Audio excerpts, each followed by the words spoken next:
नमस्कार दोस्तों, जय माता दी। स्वागत है आप सभी का हमारे YouTube चैनल पर। तो आपके दुश्मन आपको बर्बाद करने के लिए 100 तरीके अपना चुके हैं, लेकिन आपका बाल भी बांका नहीं कर पा रहे हैं, क्योंकि आपके ऊपर, आपके घर के ऊपर एक देवता का हाथ है जो आपके पूरे घर की रक्षा कर रहे हैं। तो दोस्तों, वीडियो बहुत महत्वपूर्ण होने वाली है, वीडियो अंत तक जरूर देखिएगा। आपको बता दें कि आज का यह वीडियो ग्रह गोचर पर पूरी तरह से आधारित है और 100% सटीक, 100% सच भविष्यवाणी बताई गई है। बहुत दिनों बाद ऐसे वीडियो आप लोगों के लिए लेकर आए हैं। दोस्तों, इसे बार बार वीडियो नहीं बनती है। तो आइए जानते हैं कि आखिर कौन से वह देवता है जो आपको बार बार मुसीबतों से बचा रहे हैं। उन देवता की वजह से आज आप पूरी तरह से सुरक्षित है। तो दोस्तों, वीडियो को लाइक कर दीजिए और नीचे कमेंट बॉक्स में हर हर महादेव जरूर लिख दीजिए, क्योंकि महादेव ही वह देवता है जिनकी कृपा से आप हंस खेल रहे हैं। आज आप जीवित हैं, आज आप हंस रहे हैं, तो वीडियो को लाइक जरूर करें और हर हर महादेव जरूर लिखें। आइए ध्यान से सुनिए महादेव का आशीर्वाद। दोस्तों, वर्षों से आपके ऊपर बना हुआ है और यही वह देवता है जो आपको दोस्तों हर एक मुसीबत से बचा रहे हैं। इन्हीं के द्वारा भेजा गया नाग, भेजा गया सांप आपके घर में वास करता है और इन्हीं की वजह से किसी की बुरी नजर आपके घर पर नहीं पड़ सकती। आपको बता दें कि बारी बारी से आपके दुश्मनों को डसने वाला हे महादेव के द्वारा भेजा गया यह सर्प देवता। आपको बता दें दोस्तों कि अगर आपके घर में आपको कभी भी नाग देवता गण दिख जाते हैं तो आपको बिल्कुल नहीं डरना है और ना ही लाठी डंडे से उन पर वार करना है। कभी भी उनको दोस्तों किसी भी प्रकार की चोट न पहुंचाएं। बहुत से लोग डर जाते हैं और डरकर सांप को चोट पहुंचा देते हैं, मार देते हैं, लेकिन आपको यह गलती बिल्कुल नहीं करना है। लेकिन अगर आपको बहुत ज्यादा डर लगता है तो आप किसी भी सपेरे को बुलाकर या कैसे भी आप उनको धीरे धीरे दोस्तों करके या सपेरे को बुलाकर आप किसी दूसरे जगह, दूसरे स्थान पर छोड़ सकते हैं, या फिर उनके नाम की 2 अगरबत्ती लगा दें। उनको दोस्तों नतमस्तक होकर प्रणाम कर ले। वे खुद अपना रास्ता दोस्तों ग्रहण करेंगे। अगर वे आपको दर्शन देते हैं तो समझ जाइए वे आपके ऊपर बहुत ज्यादा प्रसन्न है, क्योंकि नाग देवता आजकल आसानी से किसी को दर्शन नहीं देते हैं, और अगर आपको दर्शन दे रहे हैं तो समझ जाइए उनकी कृपा आपके ऊपर हमेशा थी, और अब और ज्यादा इनकी कृपा आपके ऊपर बिखर रही है और महादेव भी आपको दोस्त दर्शन देने आए हैं, समझ जाइएगा। आपको बता दें कि ऐसी कृपा तो हर किसी के ऊपर नहीं बनती है, इसलिए आपके ऊपर अगर ऐसी कृपा बनी है तो आप बहुत ही ज्यादा भाग्यशाली इंसान बने हैं और आपके ही कर्मों का यह दोस्तों फायदा आपको मिल रहा है। साथ ही नाग देवता के अलावा दोस्तों जो घर के कुल देवी देवता होते हैं वे भी हमारे घर में किसी भी रूप में अवश्य पधार जाते हैं। दोस्तों, कुल देवी देवता किसी न किसी रूप में हमारे घर में जरूर रहते हैं, फिर चाहे वे नाग देवता के रूप में भी क्यों ना हो। अगर हमारे घर में कोई नाग देवता है तो हो सकता है कि वे हमारे कुल देवी देवता भी हो सकते हैं। हमारे कुल देवी देवताओं की भी दृष्टि हमारे ऊपर सुखद बनी रहे, इसके लिए भी हमें दोस्तों नाग देवता को अवश्य हमेशा उनको दोस्तों जब भी जहां भी आपको दिख जाए प्रणाम करें, नतमस्तक होकर उनको कोई भी क्षति आपको नहीं पहुंचाना है। दोस्तों, आप लोग बहुत ही दयालु हैं, आपके जैसा दयालु वाहन और कोई नहीं है। आपकी जो कुंडली भाव है उसमें भी दया भर भर कर दोस्तों पड़ी रहती है।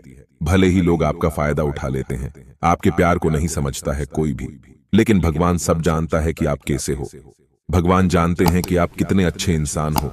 भले ही इस कलयुग में आपका फायदा उठा रही है पूरी दुनिया, लेकिन वह ऊपर वाला देख रहा है जो समय आने पर आपके दुश्मनों से आपका हिसाब जरूर लेगा। जिसने आपका फायदा उठाया है दोस्तों, उसका फायदा दोस्तों घाटे में बदलेगा और उससे बदला जरूर लेगा ऊपर वाला, वह महादेव और आपके कुल देवी देवता। इसलिए कभी भी यह न सोचे कि उसने मेरे साथ गलत किया है तो मैं भी उसके साथ गलत करूं। बिल्कुल नहीं। कोई नहीं देख रहा है तो वह ऊपर वाला हमेशा आपको देख रहा है। वह दोस्तों ध्यान रखना, केट का जवाब पत्थर से देता है। कुछ लोग दोस्तों आपके पीठ पीछे आपकी बुराई करते हैं तो कुछ लोग आपके दोस्त जानने के बाद आपकी बुराई करते हैं। भले ही आपके अपने ना हुए, भले ही दोस्तों दुनिया वालों ने आपको बहुत सताया है, भले ही आज आपको दुनिया भर का सुख नहीं मिल रहा है, भले ही आज आपके जीवन में धन की कमी है, भले ही आज आपके जीवन में आपके अपनों की कमी है, लेकिन आपके ऊपर इन देवता का हाथ है तो समझ जाइए आपको किसी की जरूरत नहीं है। आप अपने जीवन में बहुत खुश हैं।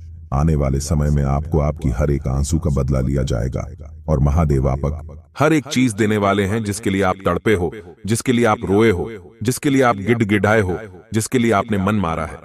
आपको महादेव हर एक चीज देंगे, बस आपको अपने दोस्तों कर्मों से पीछे नहीं हटना है। आप जो कर रहे हो वह करते रहो, जो अच्छे काम कर रहे हो वह करते रहो। लोग कहते हैं कि यह कलयुग है, इसमें किसी का भला नहीं सोचना चाहिए। यह दुनिया यही कहती है कि कलयुग में कोई किसी का सगा नहीं, लेकिन भगवान सब देख रहा है, उसके सामने किसी की नहीं चलती है। भले आज आप किसी का बुरा कर रहे हो, आज आप अपने भले के लिए किसी को नीचे गिरा रहे हो, तो दोस्तों एक दिन वह भी आएगा जब जिसने आपको नीचे गिराया, वह जिसने आपको नीचे गिराया है और वह खुद उठा है, वह ऐसा गिरेगा कि दोस्तों कभी उठ नहीं पाएगा। इसलिए कभी भी किसी को नीचे मत गिराना। दोस्तों, आपका नाम लोगों के दिलों में बसा रहेगा। ऐसा अब आपके जीवन में परिवर्तन होगा। आप हर एक काम बहुत ही लगन से करेंगे, बहुत ही उत्साह से करेंगे, क्योंकि इन देवताओं का हाथ आपको अगर मिल गया तो समझ जाइए, जीवन में आपको किसी का हाथ नहीं पकड़ डैडना पड़ेगा, बल्कि लोग भाग आपके पास आएंगे, गिड़गिड़ा आएंगे। आपके साथ रहने के लिए तो बस तैयार हो जाइए और महादेव की भक्ति में लग जाइए, क्योंकि जिसने महादेव की भक्ति कर ली उसका जीवन तो सार्थक हो ही गया। समझो, शादी जिसने बाबा खाटू श्याम जी की भक्ति कर ली तो समझ जाइए कि उसको किसी और के आगे हाथ फैलाने की जरूरत नहीं पड़ेगी। बाबा खाटू श्याम जी की भक्ति में लग जाइए, क्योंकि कलयुग के हारे के सहारे हैं। अगर आप अपने जीवन में हारे हुए हो, आपके अपने आप को छोड़कर चले जा चुके हैं, आपकी बुरी हालातों ने आपको सबसे अकेला खड़ा कर दिया है, तो घबराइए मत। खाटू वाला एक ऐसा देवता है जो हारे का सहारा है, जिसका कोई नहीं वह उसका सहारा है। तो बाबा खाटू श्याम जी की भक्ति में लग जाइए, आपके सारे हर एक काम बनेंगे जैसे कि साफ हो गए। दोस्तों ध्यान से सुने, आप जो बताने वाले हैं साफ हो गया, साथ ही साथ कुत्ता है, साथ ही साथ दोस्तों कोई छोटी बच्ची है, कोई छोटा बच्चा है, कोई बूढ़ी औरत है, कोई बूढ़ा वृद्ध इंसान है, व्यक्ति है। इन सभी में दोस्तों देवी देवता आसानी से आ सकते हैं आपको दर्शन देने। इसलिए कभी आपके द्वार पर अगर छोटी बच्ची आए तो उसका सम्मान करे, कोई वृद्ध इंसान उसका सम्मान करे, कोई बिल्ली अगर आ जाए तो उसको यह ना सोचे कि ये मेरा दूध पी जाएगी, नुकसान कर जाएगी, या कभी भी सांप आता है तो उससे डरकर घबराए नहीं और ना ही उसको कोई क्षति पहुंचाए। इसलिए हमेशा इन बातों का ध्यान रखिए कि यह किसी भी रूप में आ सकते हैं।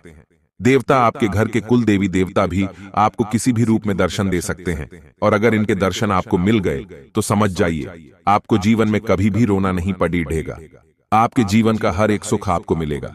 तो बोलिए राधे राधे, जय कन्हैया लाल की। बाबा महादेव आपको हर एक सुख देंगे। प्रत्येक सोमवार के दिन सुबह सुबह उठिए, महादेव के मंदिर जाइए, जल चढ़ाए नित्य होकर। दोस्तों कर्म करिए, महादेव आपके हर एक दुख दर्द दूर करेंगे। दोस्तों हमारी जिंदगी में जैसे हमारे परिवार वाले का हाथ होता है, हमारे अपनों का हाथ होता है, हमारे अपने हमारा साथ देते हैं, वैसे ही देवी देवताओं की दोस्त छतरी वह भी बहुत बड़ी होती है। उनकी छतरी के नीचे ही हम रहते हैं, और उनकी छतरी के नीचे आज हम हैं, तभी आज हम सुरक्षित हैं। कितनी ही बार आपके सर पर काल मंडराया है, परंतु इन देवताओं के कारण, जो यह 3 देवता, इन देवताओं के कारण आपको आज तक कोई बाल भी बांका नहीं कर पाया है। दोस्तों पुराने जमाने में क्या होता था कि हर एक कोने की पूजा की जाती थी घर के। यह परंपरा सदियों से चली आ रही है कि जब भी सुबह की पूजा खत्म हो उसके बाद धूप या दीप घर के हर कोने में दिखाया जाता है। ऐसा इसलिए क्योंकि घर के हर कोने में देवता निवास करते हैं। वास्तु शास्त्र के अनुसार और ज्योतिष शास्त्र के अनुसार भी घर की हर दिशा किसी न किसी देवता को समर्पित होती है। अगर उस दिशा में उनसे संबंधित चीजें या यंत्र रखे जाएं तो सकारात्मक और तरक्की मिलती है, घर की बाधाएं दूर होती है। वास्तु शास्त्र में एनर्जी को महत्व दिया गया है। दोस्तों सबसे पहले दिशा है पूर्व दिशा। दोस्तों पूर्व दिशा बहुत ही बड़ी दिशा है, यानी कि बहुत ही महत्व वाली दिशा है। ज्योतिष और वास्तु शास्त्र के अनुसार घर की जो पूर्व दिशा होती है, इंद्र और सूर्य देव का निवास माना जाता है। घर की पूर्व दिशा में सूर्य देव का निवास और साथ ही इंद्र देव का निवास होता है। मान्यता है कि इस दिशा को हमेशा खाली रखना चाहिए, क्योंकि सुख समृद्धि के लिए यह जो दिशा है बहुत जरूरी है। अगर आप चाहते हैं कि आपके घर में सुख समृद्धि रहे तो इस दिशा को हमेशा खाली रखिएगा, यानी कि पूर्व दिशा में कोई भी सामान मत रखिएगा। दीवाल के सहारे इस जगह पर सूर्य की रोशनी जरूर आनी चाहिए। पूर्व दिशा में जैसे ही सूर्य सुबह सुबह उगता है, उस सूर्य की किरणें आपके घर में जरूर गिरनी चाहिए। यह तो आप दोस्तों, आपका जो घर है पूर्व दिशा में है तो ठीक, अच्छी बातें नहीं भी है तो आप कैसे ना इससे सूर्य की किरणें या तो छत से अपने घर में प्रवेश करवाएं या तो जाली वगैरह लगवा दें। नहीं भी आती है तो किसी ना किसी अपने घर में सूर्य की किरणें जरूर लाएं इस दिशा में। इस जगह पर सूर्य की रोशनी अगर आ गई तो समझिए घर में सुख शांति जरूर रहेगी। अब दोस्तों, सूर्य देव और इंद्र देव इस दिशा में वास करते हैं, इसलिए आपको सूर्य देव की पूजा अर्चना जरूर करनी चाहिए। आप दोस्तों जब भी अपने घर में देवी देवताओं की पूजा करते हैं, सभी घर में पूजा स्थल पर, तो दोस्तों जब भी दीपक अगरबत्ती लगाएं तो उस दिशा में भी ओम सूर्याय नमः, ओम इंद्रा नमः, इस तरह से मंत्र उच्चारण करके अगरबत्ती अवश्य लगाएं।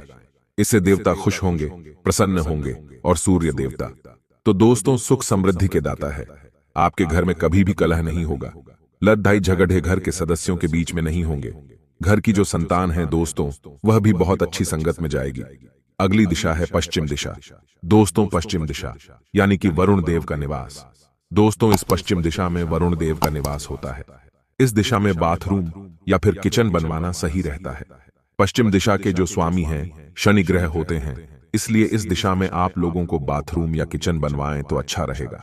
जो घर की पश्चिम दिशा होती है उसका वरुण देवता है, आधिपत्य होता है। इसके अलावा किसी स्थान में पश्चिम दिशा में शनि देवता भी आधिपत्य होते हैं। ऐसे में अगर पश्चिम दिशा में वास्तु संबंधित कोई दोष होता है तो जातक को कई तरह के कष्टों का सामना करना पड़ता है। वास्तु के अनुसार पश्चिम दिशा में शनि का प्रभाव होने के कारण इस दिशा में बैठकर कार्य करना निषेध माना जाता, यानी कि यहां पर बैठकर कभी भी कोई भी कार्य मत करो, क्योंकि इस दिशा में शनि का आधिपत्य होता है। इस दिशा में बैठना और सोना दोनों ही वर्जित माना जाता है। पश्चिम दिशा में मुंह करके कार्य मत करो। पश्चिम दिशा में सोना बिल्कुल भी मना है, वरना मानसिक तनाव का सामना आपको करना पड़ेगा। वास्तु के नियम के मुताबिक पश्चिम दिशा की जो ऊंचाई घर के दूसरे हिस्सों से कभी कम नहीं होनी चाहिए। घर में इस वास्तु दोष के होने पर व्यक्ति सांस से संबंधित कई तरह की बीमारियां होने लगती हैं। इस दोष के कारण बेवजह के खर्चे बढ़ जाते हैं। वास्तु के अनुसार घर के पश्चिम दिशा में भूलकर भी चन नहीं बनाना चाहिए। इससे बीमारियां और आर्थिक परेशानियां दोनों का सामना करना पड़ता है। जब भी आप अगरबत्ती दीपक लगाएं तो दोस्तों शनि देव को याद करके इस दिशा में भी अगरबत्ती का धूप अवश्य लगाएगा। जब भी आप धूप ध्यान करें तो अगरबत्ती या फिर धूप को इस पश्चिम दिशा में भी अवश्य करिएगा। अगली दिशा है दोस्तों, ध्यान से सुनिए, उत्तर दिशा, यानी कि घर की जो उत्तर दिशा होती है इसमें कुबेर देव का निवास होता है। इसे धन लाभ की दिशा भी मानी जाती है। इस दिशा में अलमारी तिजोरी रखना बहुत शुभ माना जाता है। इसी देव दिशा में दोस्तों कुबेर और धन लक्ष्मी दोनों निवास करती है। इससे धन में वृद्धि होती है। उत्तर दिशा के स्वामी ग्रह है बुध ग्रह, जिसके कारण दोस्तों इस दिशा में खूब पैसा होता है। तो आप दोस्तों इस दिशा में तिजोरी रखिए, उसमें कुबेर देव को बिठाए, उनकी पूजा अर्चना जरूर करिए। आपके घर में धन की कभी कमी नहीं होगी, बल्कि धन रखने की जगह कम पड़ जाएगी। दक्षिण दिशा की अगर बात करें तो दोस्तों दक्षिण दिशा का जो स्वामी है वह है यमराज, मृत्यु के देवता है। इस दिशा को कभी भी खाली नहीं रखना चाहिए। इस दिशा का स्वामी ग्रह मंगल माना जाता है। इस दिशा को, इस जगह को कभी खाली नहीं रखना चाहिए। इस दिशा में आप कुछ भी बाहरी सामान जरूर रखें। दक्षिण दिशा में कभी भी दोस्तों खाली नहीं होना चाहिए, कोई ना कोई सामान जरूर रखा जाए। इस दिशा को दोस्तों यमराज की दिशा माना जाता है, इसलिए खाली बिल्कुल भी नहीं रखना चाहिए। अब बात करते हैं दोस्तों ईशान कोण की। घर के उत्तर और पूर्व दिशा के कोण को, यानी कि उत्तर और पूर्व इन दोनों के बीच का जो कोण बनता है उस कोण को हम कहते हैं ईशान कोण। इस दिशा के अधिपति भगवान शिव है और स्वामी ग्रह गुरु है। मान्यता है कि ईशान कोण में पूजा घर बनवाना बहुत शुभ माना जाता है। इस दिशा में मंदिर होने से जल्द ही तरक्की मिलती है और जिंदगी में सारी बाधाएं दूर होती है। तो आज ही ईशान दिशा में मंदिर बनवाएं।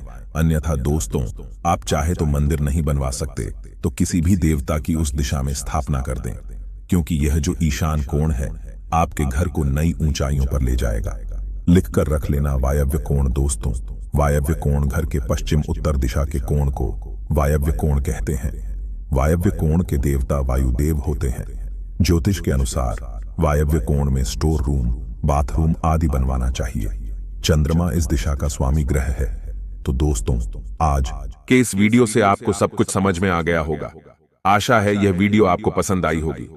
पुनः दोहराते हैं कि पश्चिम दिशा में शुरू से बोलें तो अगर पूर्व दिशा है तो दोस्तों इंद्र और सूर्य देव, पूर्व में इंद्र और सूर्य देव उनकी पूजा अर्चना करो। पश्चिम में दोस्त वरुण देव है, उत्तर में दोस्तों कुबेर देव है, दक्षिण में यमराज जी है, ईशान कोण में।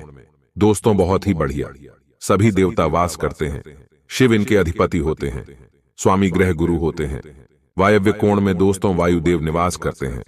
तो दोस्तों इन चीजों के अनुसार आप अपने घर के इन देवताओं को प्रसन्न करिए, क्योंकि आपके घर के हर एक दिशा में बहुत सारे देवता वास करते हैं। तो दोस्तों अगर आप चाहते हैं कि हमारे घर में देवी देवताओं की बहुत कृपा रहे, घर में कोई भी दोस्त बीमार ना हो, तो हर एक दिशा की पूजा अर्चना करिए। धन्यवाद।